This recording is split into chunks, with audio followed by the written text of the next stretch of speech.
இந்த ஏமாத்துறது மோசம் பண்றது நீங்க ஆம்பளைங்க மட்டும் இல்ல, நாங்க பொண்ணுங்களும் பண்ணலாம். உங்க அப்பா நகை திருட்டு போச்சுன்னு கம்ப்ளைண்ட் பண்ணிருக்காரு. அதை நான் விசாரிக்கிறேன். வேணாம், எனக்கு எந்த கம்ப்ளைண்ட்டும் இல்லை மேடம். என்ன ஆளுங்க ஏமாத்துறது இது ஒன்றும் ஃபர்ஸ்ட் டைம் இல்லையே. இந்த ஊரில் நடக்கிற எல்லா விஷயத்துக்கும் கண்ணை மூடிக்கிட்டு சப்போர்ட் பண்ண வேணாம். இன்னைக்கு தரேன் நாளைக்கு தரேன்னு எவ்வளவோ பேர் என்கிட்ட காசை வாங்கிட்டு போயிருக்காங்க. இது வரைக்கும் ஒருத்தனும் திருப்பி தரல. அந்த மாதிரி இதையும் நினச்சிக்க வேண்டியதுதான். மாஸ்டரோட பொண்ணு கேஸ் சீரியஸ் ஆயிட்டு இருக்கு. கம்ப்ளைண்ட் பண்ணா பெயில் கிடைக்க கூட வாய்ப்பு இல்லை. ஊர்க்காரங்களும் பிரச்சனை பண்ணிட்டு இருக்காங்க. அது எனக்கு தெரியும்.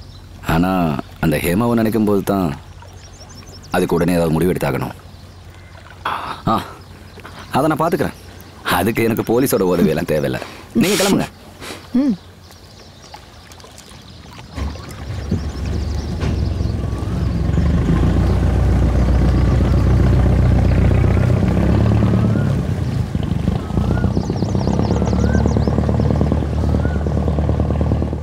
மக்கள் ஒற்றுமை ஓங்குக, மக்கள் ஒற்றுமை ஓங்குக, மக்கள் ஒற்றுமை ஓங்குக, மக்கள் ஒற்றுமை ஓங்குக. ஒன்றாய் நாங்கள் கேட்கின்றோம். எங்களுக்கெல்லாம் நியாயம் வேண்டும். நீதி வேண்டும், நீதி வேண்டும். எங்களுக்கெல்லாம் நீதி வேண்டும், நீதி வேண்டும்.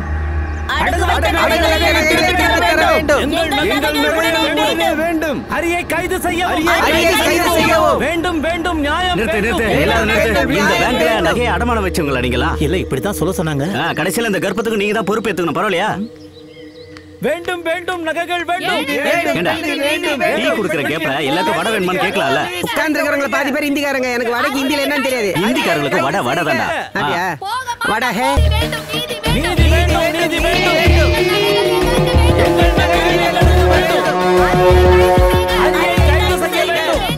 மேடம் டீ வேணுமா? வேணுமா? சே, தேங்கான்னு கேட்டா மாங்காய் வேணுமான்னு கேட்குற. டேய், என்னையும் சேர்த்து இங்க அடகு வச்சவங்களோட பொருளை எப்படி திருப்பி கொடுப்பேன்னு சொல்றா? என்கிட்ட இருந்து வாங்கின காசை வட்டியோட கொடுக்கும்போது உங்க நகை உங்களுக்கு கிடைக்கும். அவ்வளவுதான். அப்ப நாங்க அடகு வச்ச பொருளை நாங்க பார்க்க வேணாமா? அந்த பொண்ணு எடுத்துட்டு போனது எங்க பொருளா இல்லையான்னு பார்த்தா தானே தெரியும். டேய், உன் பொருள் தான் அவன் எடுத்துட்டு போனான்றதை நீ எப்படிடா நிரூபிப்ப? அது வந்து வெறுப்பேத்தனே வை. ஒரு குண்டு மணி தங்க கூட கிடைக்காது. மரியாதை கொடுத்தா மரியாதை. போலீஸ் அவங்க கம்ப்ளைண்ட் ஏதாவது கொடுத்துட்டாங்களா? எல்லாரும் இங்கதான் இருக்கீங்களா? இன்னைக்கு நம்ம ஏதாவது ஒரு முடிவு எடுத்தாகணும். அதுக்கு பிரசிடென்ட் மெம்பர்ஸ் எல்லாம் ஏதாவது ஒரு வழியை சொல்லுங்க. ஒரு வழிதான் இருக்கு.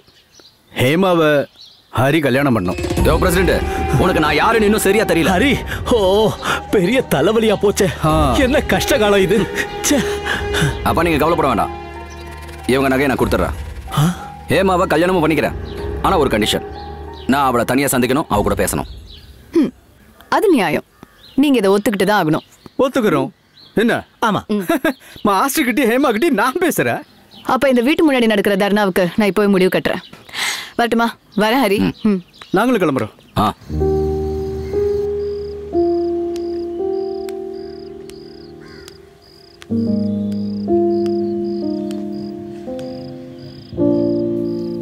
நான் கெட்ட பேர் வாங்குறது இது ஒன்றும் முதல் தடவை இல்லை.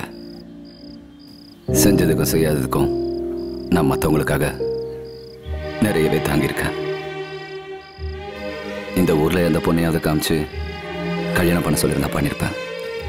ஆனால் நீ, என் அப்பா அம்மாவுக்கு நான் ஒரே பையன். நீங்கள் ரெண்டு பேரும் எனக்கு தங்கச்சிங்க மாதிரி இல்லை, என் தங்கச்சிகளே தான். என்ன மன்னிச்சிடுங்க ஹரி அண்ணா. யாரு யாரும் அவனை ஏமாத்தினது? தெரியாது. தெரியாதா?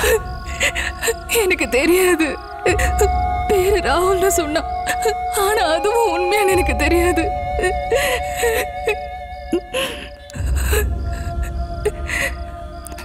எனக்கு இந்த ராகுல் அறிமுகமானது ஃபேஸ்புக் மூலமா தான்.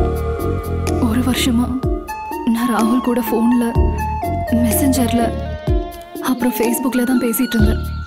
அதனால நெருக்கம் அதிகமாச்சு. ஒரு நாள் அவன் என்கிட்ட நேர்ல பார்க்கணும்னு சொன்னான். ராகுல் சொல்லி கொடுத்த மாதிரியே அம்மா கிட்ட சென்னை யூனிவர்சிட்டியில ஒரு செமினார் நடக்குதுன்னு போய் சொல்லி அம்மாவையும் கூட்டிக்கிட்டு நாங்க போனோம். எங்க அம்மாவோட தங்கச்சிக்கு சென்னையில ஒரு ஃபிளாட் இருந்தது. அங்க அம்மாவை விட்டுட்டு நான் ராகுலை பார்க்கறதுக்கு அங்கிருந்து கிளம்பினேன். பார்த்துட்டேன்.